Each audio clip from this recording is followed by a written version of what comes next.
Ер баланың белесі сүндет той. Барша қауым мұсылманға міндет қой.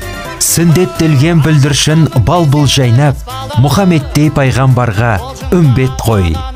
Құрметті ағайын туыс, құда жекжат, нағашы бауырлар, дос жарандар мен көршілер. Сіздерді ұлымыз Ермұханның сүндет тойына арналған ақ дастарханымыздың қадірлі қонағы болуға шақырамыз. Той салтанаты 2023 жылы мамырдың 28 жұлдызында сағат 18:00-де басталады. Бірлігі ынтымағы ғасыр жалғасқан, қазағым рухы биік мәңгі жайнасын. Мекен жайымыз Мыңбаев ауылы, Ұлы дала мейрамханасы. Той иелері Мақсет пен Қарашаш, Байғали мен Бағлан. Келіңіздер, қуанышымыздың қадірлі де құрметті қонағы болыңыздар.